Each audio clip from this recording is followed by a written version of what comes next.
October 7 Hamas ഇസ്രായേലിൽ നടത്തിയ ചില ആക്രമണങ്ങൾ, അതാണ് ഇപ്പോൾ ഫലസ്തീനിൽ നടന്നുകൊണ്ടിരിക്കുന്ന പ്രശ്നങ്ങൾക്കൊക്കെ കാരണമെന്ന് ഫേസ്ബുക്കിലൊക്കെ ചിലർ തള്ളി മറിക്കണ കണ്ട്.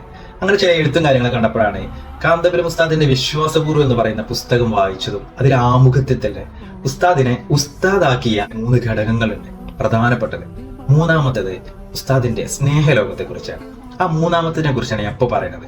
അതിൽ ഗസയെ കുറിച്ച് ഉസ്താദ് പറയുന്നുണ്ട്. അപ്പൊ തന്നെ നിങ്ങൾക്ക് മനസ്സിലാവും 10-15 വർഷങ്ങൾക്ക് മുമ്പുള്ള ഒരു കാര്യം വിവരിക്കുമ്പോൾ തന്നെ ഉസ്താദ് ഫലസ്തീനെ കുറിച്ച് പ്രതിപാദിക്കുന്നുണ്ട്. അതൊരാളെ അനുഭവം പറയണം. ഞാൻ അത് നിങ്ങൾക്ക് മുമ്പിൽ ജസ്റ്റ് വായിച്ചു തരാം. ഒരു രാത്രി ഏറെ വൈകി അജ്ഞാതമായ നമ്പറിൽ നിന്ന് എനിക്കൊന്ന് 2 തവണ ഫോൺ കോൾ വന്നു. ഏതാണ്ട് 10-15 വർഷങ്ങൾക്ക് മുമ്പാണ്. ഇങ്ങോട്ടേക്കുള്ള വിളികൾ എടുക്കാൻ കഴിയാതെ പോയതിനാൽ തിരിച്ചു വിളിച്ചു. അപ്പോഴേക്കും ഏറെ വൈകിയിരുന്നു. മറുതലക്കൽ ഫോൺ എടുത്തയാൾ കരയുന്നു. വിതുമ്പിക്കൊണ്ട് സലാം പറഞ്ഞയാൾ കാന്തപുരം ഉസ്താദായിരുന്നു. ചികിത്സാർത്ഥം തൃശ്ശൂരിലെ ഒരു ആയുർവേദ ഹോസ്പിറ്റലിലായിരുന്നു ഉസ്താദ്. അന്ന് ഫലസ്തീനിൽ നടക്കുന്ന സംഘർഷങ്ങൾ ടെലിവിഷനിൽ കണ്ടു വിളിച്ചതാണ്. ഇതും കണ്ട് നമുക്ക് എങ്ങനെ ഉറങ്ങാനാവും? ഉസ്താദ് ചോദിച്ചു. ചോദിക്കുക മാത്രമല്ല, ഉറങ്ങാൻ കഴിയാതെ കരഞ്ഞിരിക്കുകയായിരുന്നു ആ മനുഷ്യൻ.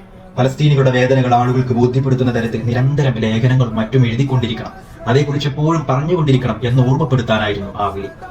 ഫലസ്തീനികളെ കുറിച്ച് ഓർത്ത് ഉറക്കം നഷ്ടപ്പെട്ടവർ നമ്മളിൽ എത്ര പേരുണ്ടാവും? അതാണ് പറയുന്നത്. ഉസ്താദിന് അജ്ഞാതരുമായിട്ടുള്ള ഉള്ളറിഞ്ഞുകൊണ്ടുള്ള സ്നേഹം, അത് ഉസ്താദിന്റെ ജീവിതത്തിലെ വിജയത്തിന്റെ ഒരു പ്രധാന ഘടകമാണ്. അതാണ് ഉസ്താദിന്റെ മഹബത്തിന്റെ ലോകം. 15 വർഷങ്ങൾക്ക് മുമ്പ് ഉസ്താദിൽ നിന്നുണ്ടായ ഒരു അനുഭവത്തെ ഒരാൾ വിവരിക്കുമ്പോൾ തന്നെ ഫലസ്തീനെ കുറിച്ച് ഉസ്താദ് സംസാരിക്കേണ്ടത്. അവിടെ പ്രശ്നങ്ങൾ ഒക്ടോബർ 7 തുടങ്ങിയതൊന്നല്ല, ചരിത്രം പഠിക്കുന്നവർക്ക് മനസ്സിലാക്കാൻ കഴിയും. എന്തായാലും ഉസ്താദിനെ കുറിച്ച് അറിയണമെങ്കിൽ മാത്രമല്ല, നിങ്ങളിൽ ഒരു മനുഷ്യനെ രൂപപ്പെടുത്തുന്നതിൽ ഈ വിശ്വാസപൂർവ്വം എന്ന് പറയുന്ന പുസ്തകത്തിന് വലിയ പങ്കുണ്ട്.